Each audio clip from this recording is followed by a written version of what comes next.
the news at noon. First, the highlights. Lagos State Government launches 2025 on-farm adaptive research trials across agroecological zones. Presidency reaffirms inclusive growth, economic relief under President Tinubu's reforms.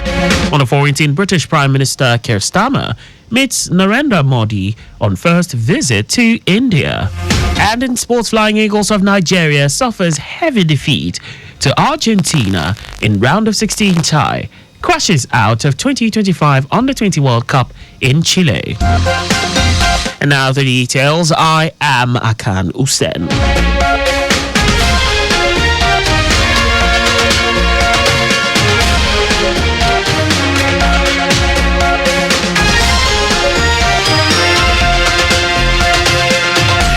The Lagos State government has officially launched the 2025 On-Farm Adaptive Research OFAR trials at various sites across all agroecological zones of the state.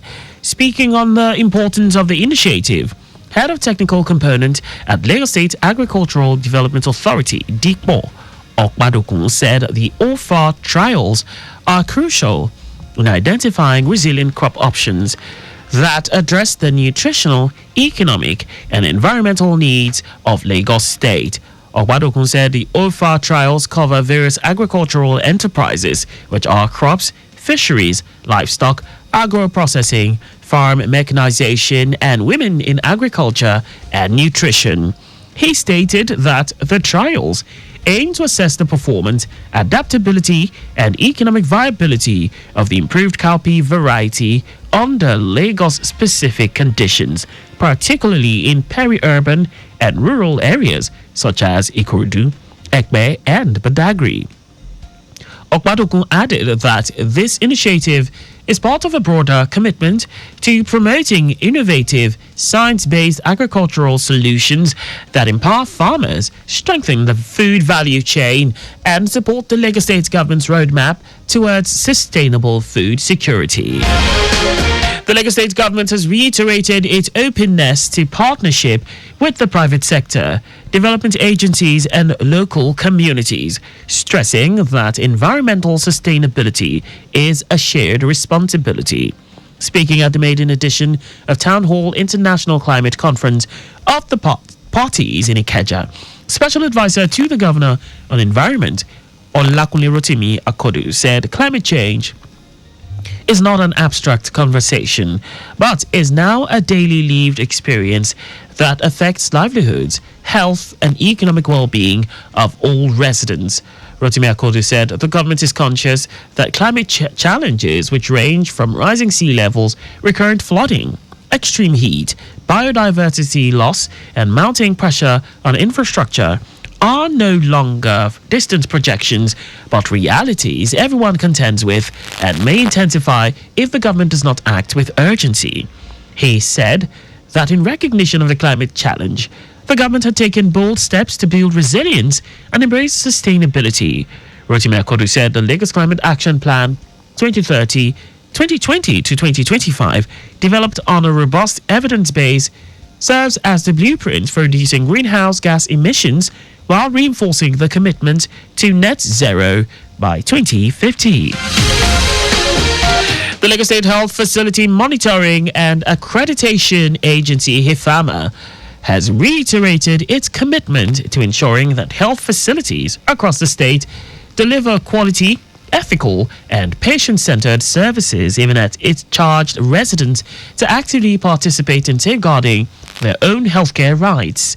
This position was emphasized during a one-day sensitization campaign and town hall meeting on the roles and responsibilities of HIFAMA in Lagos State, held at the Ikeja Local Government Secretariat. In her remarks, Permanent Secretary of HIFAMA, Abiola Idowu, who was represented by the Deputy Director on Health Education, Oladuni Olutola, said the agency's mission extends beyond regulating hospitals, but also involves empowering citizens to recognize and assert their rights within the health system. She urged Lagos residents to reject intimidation, unprofessional behavior, or neglect from healthcare providers, stressing that mutual respect between patients and caregivers is vital to achieving positive health outcomes. Idu said the state government continues to invest heavily in the health sector, from upgrading infrastructure to training personnel, adding that the success of these efforts depends largely on the attitude and commitment of frontline health workers.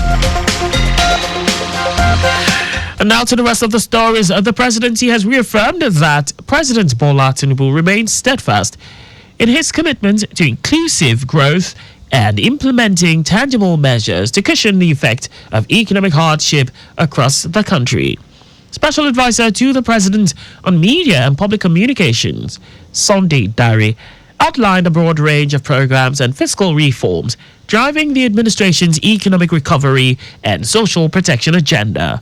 Dari said the Tinubu administration remains firmly focused on improving household welfare through targeted, verifiable interventions designed to ensure that economic growth translates directly into improved living standards for citizens.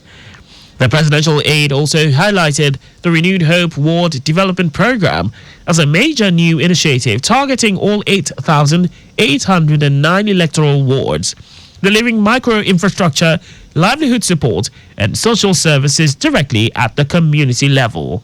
Dari said the government's food security initiatives are aimed at curbing inflationary pressure on staple goods through the distribution of subsidized grains and fertilizers, mechanization partnerships, and the revival of strategic food reserves. Speaker of the House of Representatives, Tajuddin Abbas, has called for a decisive legislative action in support of multi-level policing in the country. He said this has become necessary for the country to surmount security challenges. Abbas spoke at the public hearing on the Private Intelligence and Investigation Council Bill 2024, organized by the House Committee on National Security and Intelligence. The Speaker, who was represented by the Ilorin West Asa federal constituency lawmaker Mukhtar Shagaya, said security reforms had become part of a national priority that must evolve from theory to decisive action. Abbas stated the need to strengthen community policing, as provided for in the Police Act of 2020, to make it more effective and responsive to local realities. The Speaker reiterated the House's commitment to reforms that will enhance public safety and strengthen the overall security architecture of the country. And now to foreign news. British Prime Minister Keir Starmer has met Indian Prime Minister Narendra Modi on his first visit to the country. The two leaders met in India's financial capital, Mumbai, where the Prime Minister is on a two-day trade mission with the largest ever delegation of more than 100 CEOs, entrepreneurs, university vice-chancellors, and cultural leaders. Modi has called the visit historic, with the two sides meeting to discuss ways to expand business and trade ties after India and the UK signed a landmark trade deal in July. Among the issues discussed by the two prime ministers was the war in Ukraine. Keir's visit comes against the backdrop of strained ties between India and the United States over President Donald Trump's decision to impose 50% tariffs on India, which includes a 25% penalty for buying Russian oil. Now, sports. Nigeria's campaign at the FIFA Under-20 World Cup Chile 2025 came to a painful halt on Wednesday evening as Argentina handed the Flying Eagles a 4-0 defeat in the round of 16 in Santiago, Chile. The South Americans were ruthless and clinical, striking twice in each half to book their place in the quarterfinals, while the Flying Eagles struggled to cope with the relentless intensity of Diego Placente's side. It was a nightmare start for Aliu Zubeiru's boys, who appeared unsettled by Argentina's early pressing and movement. Argentina will now face Mexico in the quarterfinals, aiming to extend their remarkable record at this level. And that's all for the news at noon. Ensure you make use of your seatbelt while driving. You can follow us and like all our various social media platforms on X at Traffic Radio 961, Facebook Lagos Traffic Radio 96.1 FM, Instagram Lagos Traffic Radio 961, YouTube at Traffic Radio 961. Visit our website on www.trafficradio961.ng. You can also listen to Lagos Traffic Radio 96.1 FM live on My Lagos app for timely updates. Did you know that the Sanwo-Olu administration deployed traffic lights and CCTV cameras in strategic places in the state? You can get more details on the Lagos State government's website. To end the news, here are the highlights of the major stories. The Lagos State government has officially launched the 2025 On-Farm Adaptive Research OFAR trials at various sites across all agro-ecological zones of the state. The presidency has reaffirmed that President Bola Tinubu remains steadfast in his commitment to inclusive growth and implementing tangible measures to cushion the effects of economic hardship across the country. We also told you that British Prime Minister Keir Starmer has met Indian Prime Minister Narendra Modi on his first visit to the country.